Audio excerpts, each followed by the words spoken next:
Man šī teorija absolūti pilnībā mainīja dzīvi. Es neuzskatu, ka visi sociālai darbinieki, kuri šobrīd praktizē sociālo darbu, ka viņi drīkst to darīt. Tu tik ļoti šobrīd kļūdies, un es tūlīt pastāstīšu, kur. Nevalstiskās organizācijas, biedrības un nodibinājumi ir milzīgs resurss.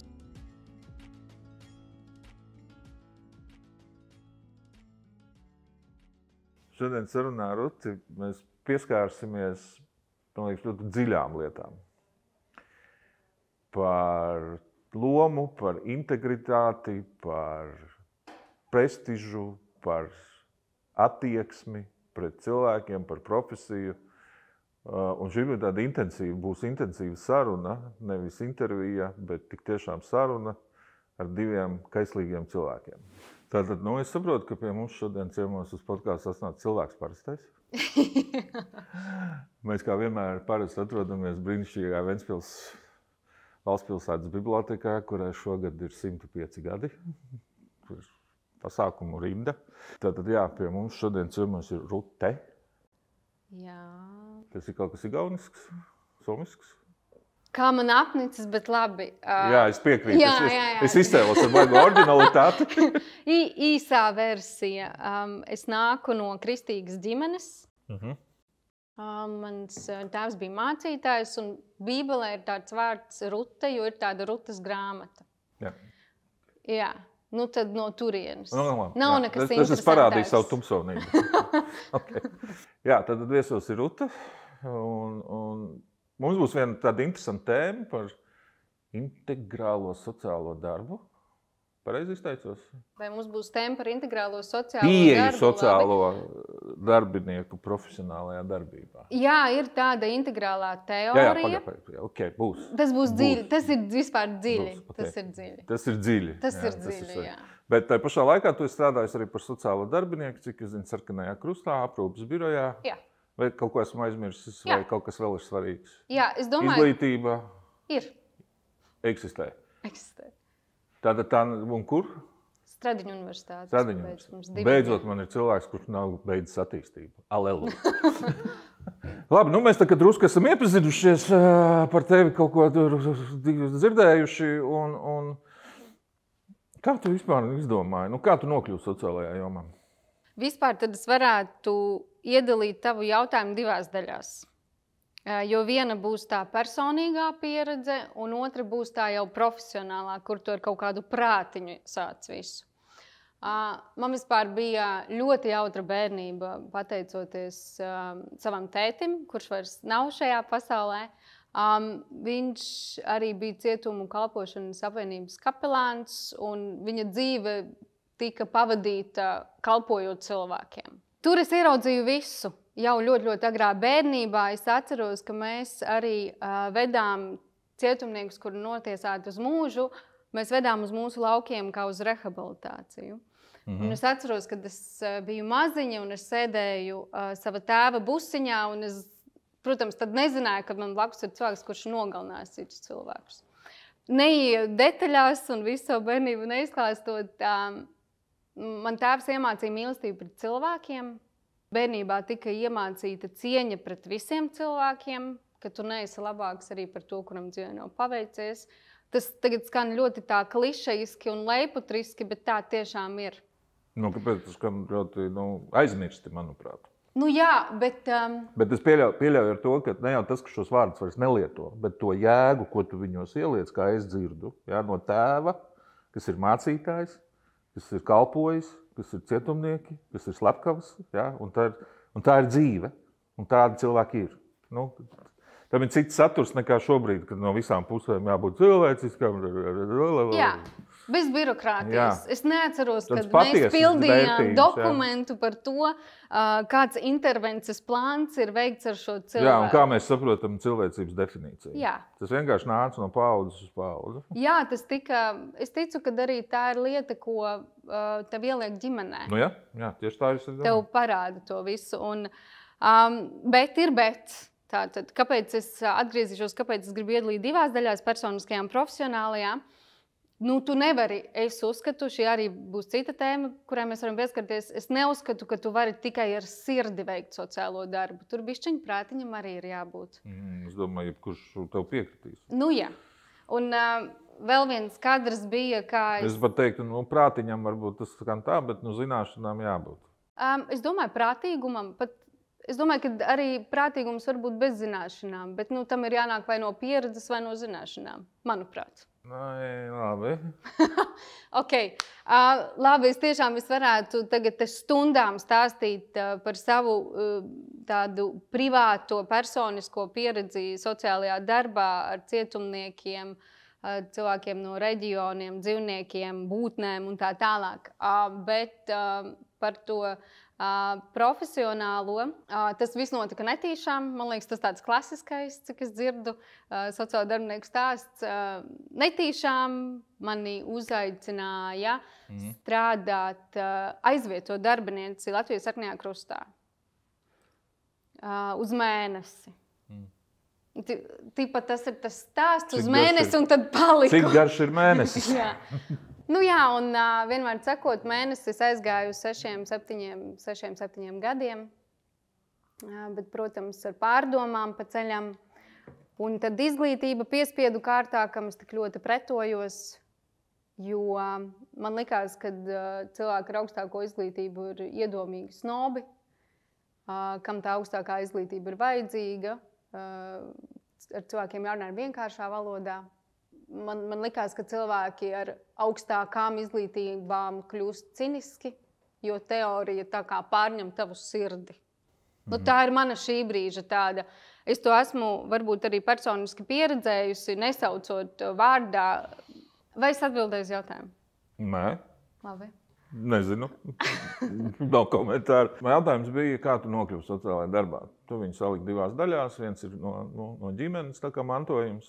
Tas ceļa gājums, ko tev ir iedevusi tā maizes gabals, ko tev iedeva ģimene. Un otrs tu runā par to, ka jebkurā gadījumā jābūt kaut kādai profesionālai izglītībai, profesionalitātei, kas sastrukturizē, ka tā ir zinātne, kas saliek to visu vēl kaut kādā saprotamā, attīstāmā, pieņemamā veidā. Pareizi es sapratu? Jā. Kas bija tavs, tu saki Sarkanajā Krustā. Ko tu darīji Sarkanajā Krustā? Kā tur, kas bija tavu pienākumu ikdienas? Es vadīju struktūru vienību, birojam aprūpe mājās. Tas nozīmē, ka zem manis bija aprūpētājs, kuras devās pie senioriem uz mājām un veica aprūpes pakalpojumu. Tās bija manas ugunskristības. Man likās, ka es telefonu lādēju kādas 3 reizes dienā, jo seniori ir ļoti vientuļi un viņiem patīk parunāties. Un, ja tavs telefona numurs nokļūst pie seniora, kuram ir demence vai kāda cita vecuma slimība, tad tu vari aizmirst par brīvdienām. Tālūk, tur es ieguvu tādu vispār augsto dušu, ko nozīmē sociālais darbs ar cilvēkiem, kur nevienmēr darīs to, ko tu gribēsi darīt. Tas arī manu raksturu salauza, jo es esmu savā ziņā perfekcionista. Un man patīk, kad viss notiek pēc mana prāta, bet tāpat kā bērniņi un veci cilvēki, tur tev ņifigā nenotiks pēc tava prāta. Tā kā tu vari aizmirst, tur vari aizsūtīt 16 aprūpētājus, viņas visas ir zagles, viņas visas grib tevi nogalināt, un tad tu ar labklājības departamentu sēdi uz telefoniem un attaisnojies. Tur bija augsta duša, Ermīna, tiešām. Bet tā bija augsta duša tev kā personībai, tavam raksturam, tavam dzīves skatījumam un savam spoguļattēlam, ko tu spogulēji. Noteikti, jā. Un ko tu par to saki? Forši. Tas bija forši? Jā, protams. Augsta duša ir forši? Protams. Paskaidro man. Nesaproti? Visur, kur var tevi palaust, visur, kur var tev likt paskatīties uz lietām savādāk. Tas viss ir ļoti labi, manuprāt. Brīnišķīga mana personiskā pieredze deva man iespēju izprast labāk darbu ar senioriem. būšu atklāta. Katra otrā diena bija tāda, kad kāds seniors mirst. Katra otrā, trešā diena. Tas ir nāves jautājums. Nāves jautājums tas ir tāds ļoti. Un dažkārt tu esi tas cilvēks, kas zvana radiniekiem, un tu esi pirmais cilvēks, kurš to pasaka. Wow. Kamēr tu pats tam neesi izgājis cauri, tas viss ir tā. Tu redzi, tev ir 10 kafijas uz galda, tev ir šitāda čupa ar dokumentiem, atskaites, viss, kas tev ir jāizdara, tur vēl cilvēki stāv tev gaida, un tu zvani, un kā tu to saki? Tur Mārīt, Judīt, Pēterīt, jūsu mamma ir aizgājusi, es izsaku līdzjūtību, pī. Tas ir tā, kā tu to pasaki. Tad es pat izgāju cauri šim procesam, kad man tēvs aizgāja, un Ervīna, tas, kā tad tu saki šo, bišķiņ savādāk. Kad tu pats piedzīvo zaudējumu. Jā. Un vispār es arī ticu, ka sociālajā darbā mēs nevaram aizvest otru tur, kur mēs paši neesam bijuši. Bet tam ir jābūt tādam izdziedinātam, tādam veselīgam. Tā kā es sapratu, ka es nevaru tā izdziedināt to, kam es izgāju cauri, es aizgāju prom no Latvijas sarkanā krusta, jo es sapratu, ka es to nevaru. Es tikai gribu precizēt chronoloģiju. Jā. Stradiņa universitāti pabeidzi. Tu jau profesiju, izglītība tev jau bija tajā mirklī, kad tu strādāji sarkanajā krustā? Es paralēli studēju. Tu paralēli, tev nebija vēl izglītība? Nē, okay. Vienkārši, lai tā man... Jā, es biju sociālās palīdzības organizators, un tad mācoties, studējot, to arī var strādāt savā profesijā. Tā jau daudz dara, bet tā nav runa. Okay. Labi, aizgāju no sarkanā krusta. Aizgāju no sarkanā krusta. Domāju, nafik šito visu. Nafik ko? Sociālo darbu. Ļoti drosmīgi. Un kā? Iešu skarbā, brutālā biznesā. Viss, negribu redzēt... Ieroču tirdzniecību? Jā, bet es domāju, viss tā kā neglābšu nevienu cilvēciņu, nevienu dzīvnieciņu, nevienu būtnīti, negribu redzēt, nedošu naudiņu bombzīšiem, viss tā kā es eju brutāli tā kā maksimāliste no viena grāvja otrā grāvī. Man noteikti palīdzēja studijas, tur gan es varu pateikt savai Rutes pusē, kas bija pirms vairākiem gadiem par to, kad es biju galīgi stulba, kad es domāju, ka izglītība un zināšanu iegūšana nav vajadzīga, jo tas tev bišķiņ sakārto to visu padarīšanu. Es pabeidzu bakalauru paralēli, un tad es aizgāju uz strādāt par personāla vadītāju uzņēmumā. Un es domāju, tur smuks office, tur nesmird, nav tarakāni, tā kā nebūs tur Jūlija, Maija, tur Ieviņa, kura zvanīs un teiks, ka viņai lupatiņas ir pazudušas un būs miers. Un smieklīgi mana pirmā darba diena ir, man pretī ir kurmāms cilvēks, kurš ir sakāvies dienesta viesnīcā. Un es domāju, bēgu. Karma. Ir zibenīga lieta. Jā. Bišķiņ jau aizbēgu, bet sociālais darbs ir visur. To, ko es zinu, tev bija, kur maģistratūru arī pabeidzi? Nē. Tad tas darbs, par ko mēs te pieminējām sākumā, integrālā pieeja sociālo darbinieku profesionālajā darbībā, ir bakalaura darbs. Jā, tas ir mans bakalaurs. Var drusku pastāstīt, es tā kā arī jūtos 20 pār gadus sociālajā jomā strādāju, bet es kaut ko pirmo reizi tādu dzīvi. Es neļauju kulēju, es tik tiešām... Nē, izklausās gudri. Briesmīgi gudri. Tāpēc es saku, es negribu... Tā man ir ļoti, ļoti mīļa tēma. Es arī pastāstīšu, kas ir integrālā teorija bišķiņ. Bet es negribu izklausīties snobiska. Tā kā, kad tā kā tie ir gudri vārdi, viss kaut kāda, bet tā būtība... Veļas mašīnas ražotājs, lai dotu garantiju. Integrālā teorija ir Kena Vilbera, es viņu nosaukšu par tādu filozofisko bērniņu.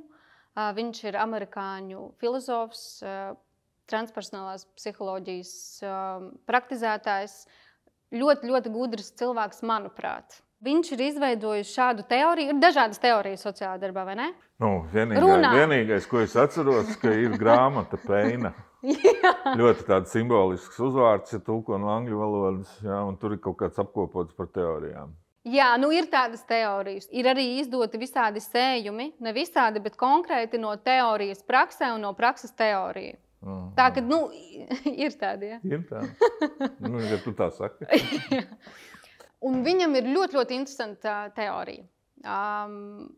Teorija ir apkopota zīmējumā kā tāds kvadrants. Kvadrants ir 4 stūris. 2x2 matrica. Tev ir jāzīmē. Nu, es tā mēģinu iztēlot. Vienā ir es, tad ir mēs, tad ir tas un tie. Un tad ir individuāli, tad ir kolektīvi, tad ir objektīvi, tad ir subjektīvi. Un tas ir kā tāds teorētisks instruments, ar kuru apskatīt lietas kopumā. Tas ir kaut kas ļoti, ļoti līdzīgs holistiskai pieeja. Nu, ir tas vārds arī modīgs, vai ne? Tas nav, nu tas ir jau no vecuma laikiem vārds. Nu, jā. Viena no pieejām sociālajā darbā, gan reliģijā, nu daudz kur tika izmantots holistiskā pieeja. Jā. Nu, un man šī teorija absolūti pilnībā mainīja dzīvi. Vienkārši tu vairs neskaties uz lietām vienkārši. Pieņemsim, es tagad varu skatīties, te ir Ervīns. Es jau tā turpini. Te ir Ervīns, viņam ir brilles, viņam ir krekls, viņam ir džins un viņam ir krūzīte, no kuras viņš cer. Bet es arī, un viņam nav viena kurpa kājās. Bet es arī varu skatīties uz tevi kā uz cilvēku, pieņemsim, ar savām pieredzēm, ar savām ticībām, ar saviem skatījumiem, ar savām kaut kādām attiecībām. Nu, respektīvi, mazliet dziļāk, pieņemsim, es arī varu skatīties uz tevi kā uz tādu cilvēku, bet, nu... Nu, kā es esmu pieradis, kā pēdējos gadus 7 uz mani skatās. Kas ir tas, kā tu nonāc līdz tam, nu, kad, jā, labi, bikses, apvenes, plikas, kājas, brīles, tas ir tas ārējais veidols, nu, kas mums katram piemīt. Jā. Kā tu nonāc līdz manīm, nu, līdz manai iekšējai būtībai? Es sāku interesēties, ir tāda emocionālā inteligence, arī vēl viens gudrs vārds, bet man liekas, ka tā ir nenormāli būtiska, un šeit gan es pakomentēšu. Es neuzskatu, ka visi sociālai darbinieki, kuri šobrīd praktizē sociālo darbu, ka viņi drīkst to darīt. Kāpēc es saku, tas ir normāli? Nu, tas nav nekas briesmīgs, ko tu saki, tā ir realitāte. Nu, tāda ir mediķiem, tāda ir skolotāji, tāda ir policisti, tāda ir politiķi, tāda ir uzņēmēji. Jebkurš cilvēks var pateikt, ka viņš nav savā vietā. Nu, atradīt jebkurā jomā. Visu cieņu tiem cilvēkiem, kuri var pateikt, es neesmu savā vietā. Nē, es biju pārteicos, par kuriem var pateikt, viņi nav savā vietā. Nu jā, bet rekur laikam manī ir tas ezis, kas ir arī šī emocionālā inteligence, ka tu apzinies, ko tu vari darīt, ko tu spēj dot un tam līdzīgi. Tas ir drusku cits fundams, cits jautājums. Nu, jo arī, zini, par ko Ervīnu vēl es domāju? Es nesen dzirdēju par šo misiju. Jā, es piekrītu, sociālais darbs vispār ir misija, bet vai sociālais darbinieks var pateikt? Ir misionārs. Jā, nē, Ervīna, pilnīgi nopietni. Un to teica, es arī teikšu vārdā, tas bija labklājības ministrs, kurš saka, es vienmēr esmu uzskatījis, kad sociālais darbs ir misija. Bet Ervīna, nē, paklausies, iedomājies. Pagad, tu uzskati, ka sociālais darbs ir misija? Nē, un es tev paskaidrošu. Mēs jau mums, nabaga sociālajiem darbiniekam, uzliekam zīmogu, tu esi misionārs, tu pildi misiju. Tātad, kas ir tavs pienākums? Tavs pienākums ir palikt pēc 6, jo tev taču ir superlaba sirds. Tavs pienākums ir pildīt tos dokumentus vēl cītīgāk, vēl vairāk, spaidīt pogas tajā sopā vēl cītīgāk, ātrāk un tā tālāk. Mēs jau kultivējam sabiedrībā to prestižu sociālā darba. Ka tu esi tas, kuram ir jākalpo un jācieš. Nē, fuj! Bet tu aizskārt ļoti svarīgu tēmu, jā, kā mēs paši sevi redzam. Jā? Un kā mēs paši sevi redzam, kas mēs esam. Prezidenta cienīgs jautājums. Kas es esmu? Kā sociālais darbinieks. Gribēju mazliet tur garīgāk, dziļāk iet iekšā, kas mēs esam, bet... Nē, paliksim pie sociālā darba. Es biju vienā konferencē vai seminārā. Nē, tas bija sociālā darba festivāls Latvijas universitātē. Fantastisks pasākums. Un tur bija darba grupas, tur bija diskusijas. Un viena no diskusiju telpām, istabām bija sociāla darba identitāte. Nevar nodefinēt. Un es arī dalījos ar savu sāpi, kad man ir ļoti daudz jautājumu par sociālo darbu. Vai tiešām tas ir tā kā ir, vai tas ir pareizi, vai tas ir viss, ko mēs varam, vai tiešām mēs nevaram kaut ko efektivizēt, vai mēs nevaram sevi pasniegt tātad nevis kā misionārus un tādus kalpus, kuri nolieks galviņu un pateiks, jā, labi, es strādāšu virsstundas bez maksas, nekas, mana ģimenīte cietīs un tam līdzīgi. Nu, vai mēs tiešām varam paši sevī mainīt to skatījumu? Un beigās mēs tiešām tik forši izdiskutējām, kad tur ir tik daudz komponentus iekšā sociālā darba identitātē, jo tās lomas, ko sociālais darbinieks strādā, nevis spēlē, viņas ir daudz un viņas nevar ierakstīt vienā vārdā. Jums atceros, tur bija kaut kāda vesela lapas puse? Jā, mēs ar A3 vai pat A2 lapus sapildījām. Nē, es atceros no tās kaut kādām mācībām savā laikā. Tur bija lomas par lomu spēles, riktīgas varēja spēlēt. Jā, bet pie katra jūs nonācāt īsos vārdos? Ka nevarat nonākt, ja? Jā. Viena lieta ir nodefinēt. Visdrīzāk katram jau ir kaut kāda sava identitāte. Ja? Es esmu sociālais darbinieks, mana misija ir iet kopā ar klientu viņa vēlamajā virzienā, neskatoties uz to, ka viņa virziens, manuprāt, ir nepareizs. Viena pieņemsim. Ja? Un tad man tur ir lomas, es viņu pārstāvu, aizstāvu, tur maģiskā pendele, palīdzu viņam nokļūt ciešanu bezdibenī. Bet nav tādas vienotas, ja? Un nav arī vienādas definīcijas. Cik darbinieki, tik visdrīzāk kaut kāds stāsts pagriezīsies. Kas priekš tevis ir darba prestižs? Es domāju, ka viss sākas ar sevi. Es nebūšu populāra un tagad netēlošu gudrāku nekā es esmu. Jāmaina tas, jādara tagad visiem šitā, jāiet piketēt. Es domāju, ka sākam ar savu integritāti. Man šī arī ir sāpīga tēma, vai mēs esam patiesi cilvēki? Vai mēs esam patiesi pret saviem klientiem, cilvēkiem, vai mēs esam patiesi pret sevi? Es ļoti vienkārši šo redzu, ļoti vienkārši ar viņu. Vienkārši sākam ar sevi. Viss. Izkopjam to savu dārziņu. Nezinu. Un tad ejam uz sociālo dienestu un esam game changeri. Vienā sarunā, burtiski, gan jau tā nav nekāda statistika. Ja? Vienā sarunā, kas jau ir notikusi mums par šo pašu tēmu, mēs nonācām arī līdzīgi, citiem vārdiem, bet, kā es saprotu, līdzīgam stāstam. Un tad mēs runājam par to, vai sociālam darbiniekam psihoterapija, kas sevi ietver, manuprāt, sevis apzināšanos. Es pieļauju, ka varbūt ir citi veidi, bet man tuvākais un saprotamākais ir psihoterapija. Es nezinu, varbūt var kaut kā savādāk. Vai tas būtu obligāti šādās profesijās? Viennozīmīgi. Kurš par to maksās? Es domāju, ka valstī ir izdevīgāks viens apzināts sociālais darbinieks nekā 10 darbinieki, kuriem nebūtu jābūt tur.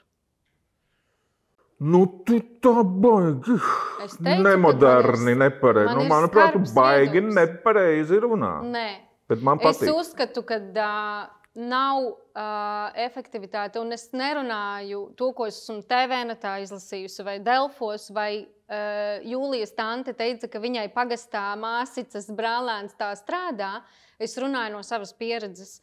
Strādājot Latvijas Sarkanajā krustā, man bija fantastiski iespēja sadarboties ar vairākām institūcijām. Ko tas nozīmē? Tas bija tāds multidisciplinārs darbs ar vairākiem profesionāļiem. Psihoterapeitiem, valsts institūcijām, privātām organizācijām. Un vienkārši tu vienā brīdī apsēdies un tev šķiet taču pilnīgs kaut kāds vāveres ritenis. Tur, es nezinu, esmu bijusi situācijās, kur 3 cilvēki risina vienu situāciju, ko varēja vienkārši ar vienu zvanu palīdzību izdarīt. Es vairāk, labi, es arī nebūšu, tas būs garlaicīgi, ja čīkstēšu par birokrātiju, par to es vispār negribu runāt, bet par tādām elementārām lietām. Absolūti elementārām. Es esmu pikta, es esmu dusmīga par ļoti daudzām tēmām. Šis ir interesanti. Par ko tu esi dusmīga? Kā tu nonāci līdz savām dusmām? Labi, es nevaru teikt dusmīga, bet... Tu tikko pateici. Labi, esmu sieviete, esmu emocionāla. Es vairāk neesmu dusmīga. Es esmu sieviete, man drīkst. Es drīkstu. Bet Man vienkārši, mani sadusmo, jā, labi, ok, kā tu gribi, sākam vārdu sadusmo. Jā, es esmu pēc rakstura cilvēks, kam patīk iet uz mērķi. Un man kaitina, kad es redzu tādu sevis žēlošanu, sevis sūkstēšanu, tādu lietu nedarīšanu. Un tad vispār man arī ir tā sevis latvieša žēlošana un tāda nabadziņa. Bet tu jūti, par ko es runāju, ja iet runa par sociālo darbu, tu nejūti tajā visā to tādu smagumu? Es 5 gadus esmu prom. Es nezinu, kā ir tagad. Labi, caur citiem cilvēkiem. Es gribu un negribu atbildēt. Jā. Kāpēc? Ko? Kāpēc? Man nav īsti man nav objektīva iemesla atbildēt. Es nezinu, kā ir tagad. Ja? Tas, kas bija 6 gadi atpakaļ, vai cik ir pagājuši, kad es strādāju Rīgā, ja? Un arī no tā skatu punkta, ja? Ir cits redzējums. Kas redzējums ir tāds, ka jā, mēs paši darām sev pāri, kā profesija. Mēs paši esam izvēlējuši, un es tev piekrītu, mēs varam lietot upura lomu, mēs varam lietot šo te žēlošanos. Mēs esam neapmierināti ar atalgojumu, ar darba apstākļiem, bet mēs vienalga velkamies uz darbu. Ja? Priekš kam? Ja? Kaut gan atkal, ja es esmu objektīvi pret sevi, es 2 gadus vilkos uz darbu. Tas tāds pats, ja saproti, es tāds pats, ja, pirms pieņēmu to lēmumu, aiziet. Labi, es varu sev uzsist uz pleca, es pieņēmu lēmumu aiziet. Jā, ok. Es čīkstēju kolēģei, savas profesijas kolēģei. Es esmu biedrībā, un es sēžu un domāju, es mācījos kursā ar superīgām 11 meitenēm, nenormāli spējīgām. Protams, jūra līdz ceļiem visām tajā laikā, un tam līdzīgi. Kāpēc nav biedrībā jauni cilvēki? Atbild man šo jautājumu. Nē, es tagad uzdodu kosmosam. Nē, tas nav jautājums, ko... Nē, man šis jautājums šķiet ļoti, ļoti svarīgs. Un es arī vispār domāju par to nākotni. Arī profesijas kolēģi stāstīja par to, ka bija ēnu dienas sociālajā dienestā vai kā, un atnāca jaunie interesanti un saka, kur ir loft zona, ja, kur ir iPhone, un ka bez trīnīša es šeit nenākšu. Tāda ir mūsdienu paudze. Ļoti normāli.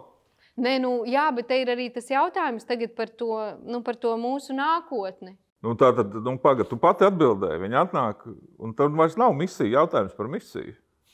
Ja? Tur nav jautājums par lomām. Tur ir jautājums par vērtībām. Jā, tad kur ir tas otrs grāvis? Viņi ir veseli ar veselīgu attieksmi. Labi, man provokatīvs jautājums. Kā tu domā, kura sociālā darbinieku grupa savu darbu izdarīs labāk un neizdegs? Vai arī vienkārši izdarīs labāk vai neizdegs? Tas ir jautājums kosmosam. Tagad kosmosam, nevis Darvīnam. Atgriežoties pie mūsu stāsta, viena lieta, ko mēs arī pieminējām, tad mēs vairākas lietas garām ejam, bet pie vienas es gribu pieturēties drusku, tur kopā ar prestižu un profesionalitāti mēs pieminējām arī izdegšanu. Es piedzīvoju. Es neprasu tur baigo definīciju un dziļu sirdstāstu, plosošu. Jā, tas noteikti bija saistībā ar manu zaudējumu, un kad es sapratu, ka es nevaru strādāt ar cilvēkiem, kur iet uz privātā dzīvē. Jā. Un es sapratu, ka es daru sliktāku sev tajā brīdī un arī saviem darbiniekiem, saviem klientiem. Kā tu raksturot, kas ar tevi notika tajā mirklī? Sākas marazmi. Wow. Es tos nosaukšu, labi, citiem tā ir ikdiena, man tas ir marazms. Kad tu sāc apvainoties uz cilvēku, kurš nav vesels, kad tu sāc atvainoties nevis uz viņu, bet uz viņa rīcību. Man liekas, ka tas jau ir tāds rādītājs, ka kaut ko te bišķiņi tagad ir jāievēl gaiss, un ka tu arī saproti, ka tā darba dzīve sāk pārņemt privāto dzīvi. Nu, man nebija traģiskie stāsti. Tiešām man ir paveicies. Man nebija traģiskie stāsti. Es ļoti ātri sapratu, ka done. Nu, tā kā man vairs nav ko dot. Es labāk eju prom un nāk kāds cits, kurš... Nu, tad pirmajā dienā satiec kurmām cilvēku, kas sakāvies dienas viesnīcā. Bet zini, vajag aiziet prom, lai tu atgrieztos. Nu, es tam ticu. Vai esi atgriezusies? Es domāju, es atgriezīšos jau ar tādu savādāku skatījumu. Un, jā, man ir plāni. Tad netiek no šitā prom. Ja tu esi iekšā, tad netiek. Jā, un kas tev vēl atpakaļ? Šoreiz, ja agrāk es teiktu sirds, tagad arī saprāts. Prāts. Man patīk... Sociālprāts. man patīk uzņēmējdarbība, man patīk drives. Jā. Man patīk, man vairs nevajag šito, ka man sit uz pleca. Man nevajag, lai mani validē. Tagad tu esi labs sociālais darbinieks, tu esi atrisinājis šo intervenciju. Nu, tā kā man nevajag šo visu sadaļu, pieņemsim, vai arī man nevajag, es jūtos svarīgi, es esmu atrisinājusi klientam sociālo problēmu. Man prasās kaut ko vairāk, plašāk un papētīt, kādas ir iespējas, kādi ir projekti. Man ir sajūta, ka man ir ko dot. Es dzirdēju vārdu uzņēmējdarbība. Man baigi grūti salikt šito kopā šobrīd. Tu zini, sociālai uzņēmumi nav pazīstami? Sociālais uzņēmums, jā, bet tas nav, es to neesmu iedefinējis kā sociālo darbu. Tu tik ļoti šobrīd kļūdies, un es tūlīt pastāstīšu, kur. Nevalstiskās organizācijas, biedrības un nodibinājumi ir milzīgs resurss. Sociālais uzņēmums var risināt sociālās problēmas. Jā, protams, bet tas nav sociālais darbs. Risināt sociālās problēmas nav sociālais darbs. Jā. Bet, ja ir sociālais darbinieks ar izglītību, tad tas ir sociālais darbs. Bet vienalga tas paliek. Saprot, tas ir tas, kas man liekas, mums ir ļoti svarīgi saprast. Ir sociālais darbs. Jā? Man priekš manis sociālā uzņēmēja darbība ir ļoti laba tēma, bet tas ir ārpus. Tu pajautāji, tad es atbildu. Bet Dievs pasaka, tāpēc jau šīs sarunas arī notiek. Es domāju, cilvēki padomās, un daļa piekritīs tev, daļa piekritīs man. Būtu arī labi, ja kāds, kas klausās komentāros, uzrakstītu savu domu. Ja? Vai sociālais darbs, vai sociālā uzņēmēja darbība ir sociālais darba ietvarā vai nav. Un ja ir, tad kāpēc, un ja nav, tad arī kāpēc. Ja? Mans pamatojums, es vienkārši meklēju, man ir apnicis sarežģīti risinājumi. Šis ir ļoti labs jautājums. Es cenšos pieiet dzīvē vienkārši. Ja? Kas ir primāri? Uzņēmēja darbība. Viss. Izliekam viņu ārā. Un tad skatāmies, kā viņu var turpināt. Viss. Bet redzi, tāpēc man patīk integrālā teorija. Un lūk. Un ko tas nozīmē vēl vienreiz? Tas nozīmē, ka sociālajie uzņēmumi var risinot sociālo problēmu, definēt sevi arī kā sociālo Pilnīgi piekrītu, bet tas nenozīmē, ka es piekrītot šam nonāku pretrunā ar to, ko es saku pirms tam. Labi, miers. Pietiek. Beigsim kauties. Mēs taču nekaujamies. Dievs pasaka, tieši tāpēc arī viens no iemesliem, kāpēc šis raidījums notiek, ir tieši tā uzzināt kaut ko jaunu, veicināt domāšanu. Jā.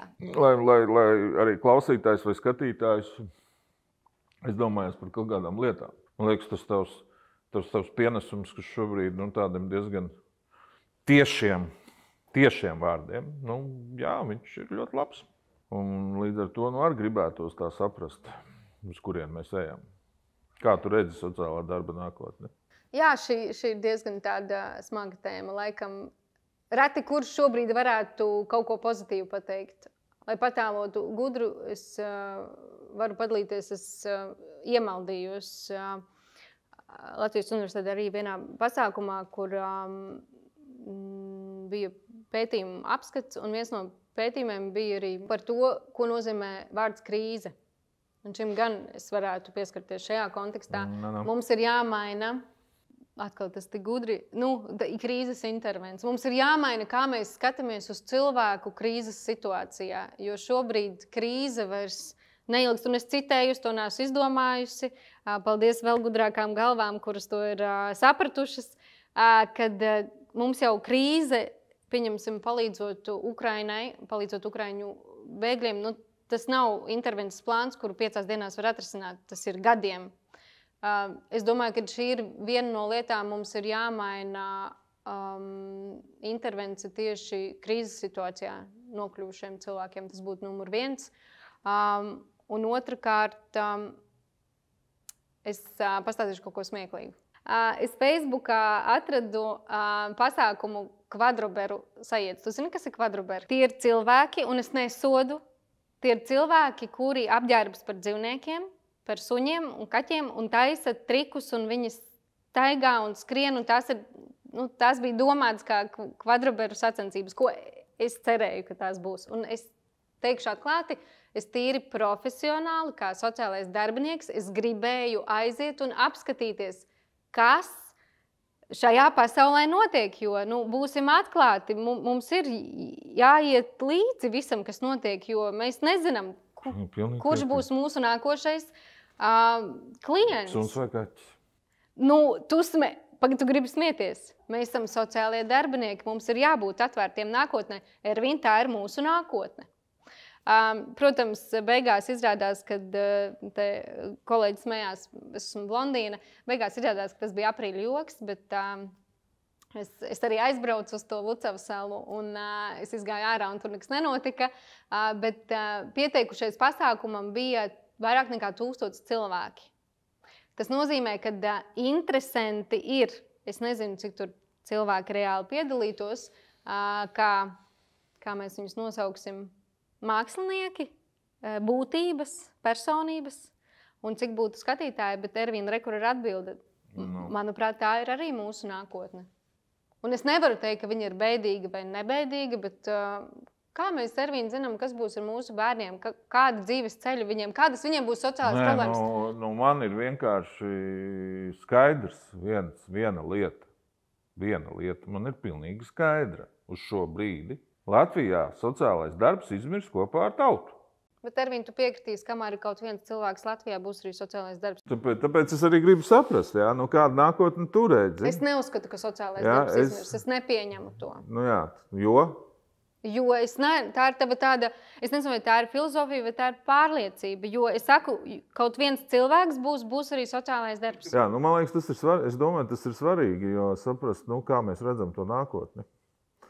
Jo tad mēs varam kaut ko šodien sākt veidot šo projektu, ko mēs gribam sasniegt, kā mēs gribam to redzēt. Pieņemsim, es atgriežos pie taviem vārdiem, šis novecošanās process. Tātad, ja mēs sadalām budžetu, kuriem sociālajiem pakalpojumiem, šī ir statistika, kuriem sociālajiem pakalpojumiem aiziet visvairāk budžets? Tiem, kas ir tendēti uz senioriem. Jā, iespējams. Es arī neesmu sakojis tam līdzi, es paļaujos uz to, ko saka. Tātad kaut kādā mērā šī sociālā problēma, es nevaru nosaukt novecošanos par sociālo problēmu, bet tā mērķa auditorija diktē mūs kā sociālos darbiniekus. Tad tu esi no tiem, kas tā optimistiski tic, ka sociālais darbs ir mūžīgs. Jā. Atšķirībā no manis, kurš saka, Jā. Būs finiteļa komēdijā. Bet es argumentēšu. Labi. Es uzskatu, ka viņš būs savādāks. Es ļoti ceru, ka viņš būs savādāks. Iespējams, sociālajie pakalpojumi nākotnē būs ar prevenciju, kas ir arī man ļoti, ļoti mīļa tēma. Un man vēl ļoti daudz jāmācās par to, kā to varētu attīstīt. Bet preventīvi domāt par lietām, nevis to zividot, bet pat ne makšķeri, bet varbūt pat iegrūst lazdu krūmā un teikt, domā, atver acis. Ruti, bet tas, kas man likās, tas, ko es sajūtu, baigi interesanto domu mūsu sarunā. Uz sociālo darbu, es neesmu to darījis, atzīšos. Nav man bijis tik augsti lidojumi. Uz sasīties uz sociālo darbu, no tad biznesa modeļa. Kā biznesa. Kā nav, tas nozīmē pelnīt. Izmantojot šo, profesiju, izglītību, zināšanas. Jo mēs pelnām ar zināšanām pieredzi, kuras mēs pielietojam dabā. Šī ir, man liekas, interesants pagrieziens. Jā. Vai ar sociālo darbu var pelnīt? Es nezinu, vai ar sociālo darbu ir jāpelna. Es domāju, ka drīzāk otrādāk pateiktu, vai ar uzņēmēju darbību mēs varam risināt sociālo problēmu. Mēs ar uzņēmēju darbību varam risināt sociālās problēmas, un mēs viņus arī risinām. Un saņemt algu un Ervīna nekaunēties par to, ka mums kā cilvēkiem ir savas vajadzības un mums ir jāmaksā rēķini, un mēs vēlamies siltu ziemas zābakus un siltu ziemas jaku, Ervīna. Vienkārši nekaunēties par to. Jāsaka godīgi, tu man ik pa mirklim samulsināji, ar ko ir ļoti grūti izdarīt. Man ļoti patika tavs tiešums. Man ļoti patika tā tiešā runa, ka tu sauc lietas īstajos vārdos. Iespējams, tas arī man samulsināja. Nav pierasts par šī tādi te ikdienā, ka tā maut. Jā, pirmo reizi dzirdēju par integrālo pieeju. Ir! Lūk, un es pieļauju, jā, ka šī saruna, ja kāds klausīsies, tad varbūt arī kāds samulsīs. Bet tieši ar to, ko tā kā tu teici, jā, es nevarēšu nocitēt, bet tā ideja ir tur, kad jo mēs vairāk samulstam, jo mēs vairāk domājam. Super, man prieks. Labi, Rūta, paldies, ka atnāc. Paldies. Bija prieks tev satikt. Prieks. Izskaties lieliski. Paldies.